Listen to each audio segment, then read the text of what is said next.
মেঘালয়ের পাদদেশ ঘেঁষা শেরপুরের গারো পাহাড়ের কোলে অবস্থিত উপজেলা ঝিনাইগাতি। প্রকৃতির অপরূপ সৌন্দর্যে ভরা এই জনপদের পাহাড়ে বৃষ্টি মানেই ভয়ঙ্কর বাস্তবতা। হঠাৎ পাহাড়ি ঢল নেমে মুহূর্তেই ডুবে যায় ঝিনাইগাতি ও আশপাশের গ্রাম।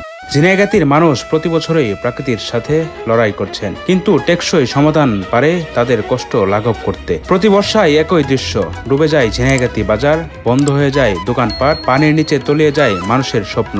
কেন বারবার এমন হয়? সমাধান কি সম্ভব? ঝিনাইগাতির স্থায়ী সমাধান কি হতে পারে তা জানাবো আজকের ভিডিওতে। চলুন শুরু করা যাক।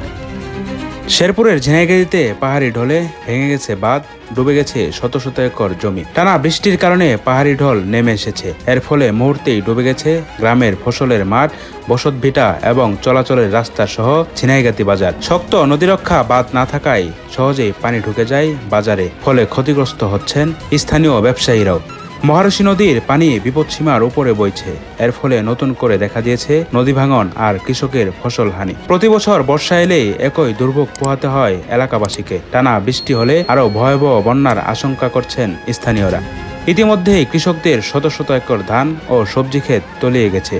ক্ষতিগ্রস্ত কৃষকরা জানিয়েছেন, বারবার ফসল নষ্ট হয়, তারা চরম আর্থিক ক্ষতির মধ্যে পড়েছেন। ঝিনাইগাতি ভারতের মেঘালয়ের পাহাড় ঘেঁষা সীমান্তে অবস্থিত। ভারী বৃষ্টিপাত হলেই পাহাড় থেকে নেমে আসে হঠাৎ ঢল।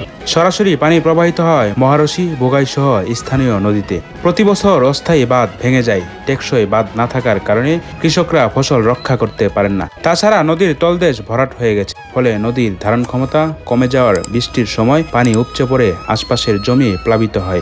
জলবায়ু পরিবর্তনের কারণে বৃষ্টিপাতের ধরনও বদলেছে। অল্প সময়ে প্রচুর পানি পড়ে, ফলে হঠাৎ পাহাড়ি ঢল নামছে এবং ব্যাপক ক্ষতি করছে। উপজেলা প্রশাসন বলছে, টেকসই বাঁধ নির্মাণ, নদী খনন ও ড্রেনেজ সিস্টেম উন্নত করতে হবে। আগাম সতর্কীকরণ ব্যবস্থা চালু করাও জরুরি হয়ে পড়েছে।